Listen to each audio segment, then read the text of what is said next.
சிலப்பதிகாரம் மணிமேகலையில் மறைக்கப்பட்ட உண்மைகள். மணிமேகலையில் வரும் அட்சய பாத்திரம் மணிமேகலை கையில் கிடைப்பதற்கு முன்பே யாரிடம் இருந்தது என்று தெரியுமா? ஏழை எளியோரின் பசி போக்க எண்ணிய ஆபுத்திரன் மதுரை தெருக்களில் பிச்சை எடுத்து நோயுற்றோர் மற்றும் ஆதரவற்றோருக்கு உணவளித்து வந்தான். அவனது தியாக உள்ளத்திற்காக சிந்தா தேவியால் மணிபல்லவ தீவில் உள்ள கோமுகி பொய்கையில் பாத்திரம் கிடைத்தது. இறுதியில் இப்பாத்திரம் ஆபுத்திரனால் மணிமேகலைக்கு கிடைத்தது. எவ்வளவு சாப்பிட்டாலும் பசி தீராத ஒரு நோய் இருந்ததாம். அதுக்கு பெயர் யானைத்தீ. மணிமேகலை காவியத்தில் காயசண்டிகை என்ற ஒரு தேவகுலத்து வித்தியாதரர் இனப்பெண் ஒரு முனிவரின் சாபத்தால் யானைத்தீ என்ற பேராசை பசியால் வாடினாள்.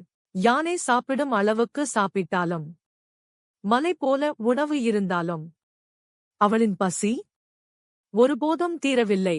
அந்த நேரத்தில் கருணையின் உருவம் மணிமேகலை தன் அமுது சுரபி பாத்திரத்தில் இருந்து ஒரு பிடி சோறு மட்டும் கொடுத்தாள்.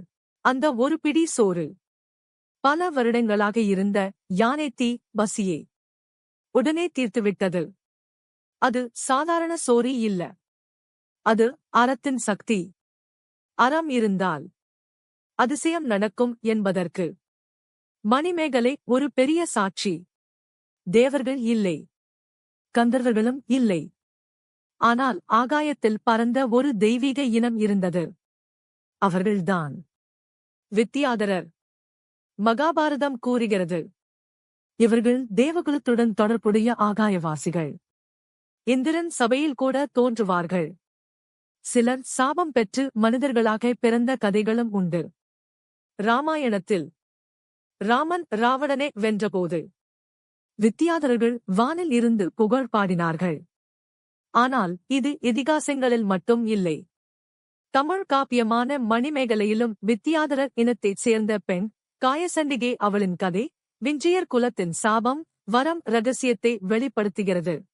இவர்களின் திறன்கள் ஆகாயத்தில் பறக்கும் திறன், மாயவித்தை, அதிசய சக்திகள், இசை, கலைகளில் தேர்ச்சி, சாபமும் வரமும் நிரம்பிய வாழ்க்கை. தேவர்களுக்கும் கந்தர்வர்களுக்கும் நடுவிலான ஒரு மர்மநிலை. கோவலன் நிரபராதி, ஆனாலும் ஏன் மரண தண்டனை? இதற்கு காரணம் அவன் இந்த பிறவி இல்லை. மதுரை எரிந்தது. அப்போது கண்ணகி முன் தோன்றியது மதுராபுரித் தெய்வம்.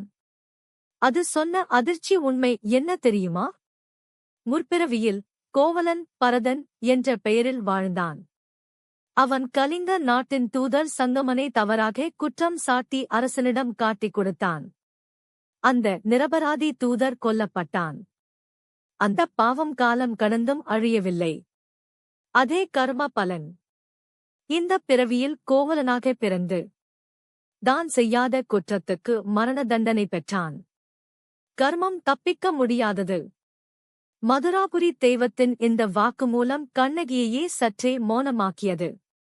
நீங்கள் என்ன நினைக்கிறீர்கள்? கோவலன் விதியா அல்லது கர்ம நியாயமா? இதிகாசங்கள்ல மறைந்திருக்கும் உண்மை கதைகள் இன்னும் இருக்குது.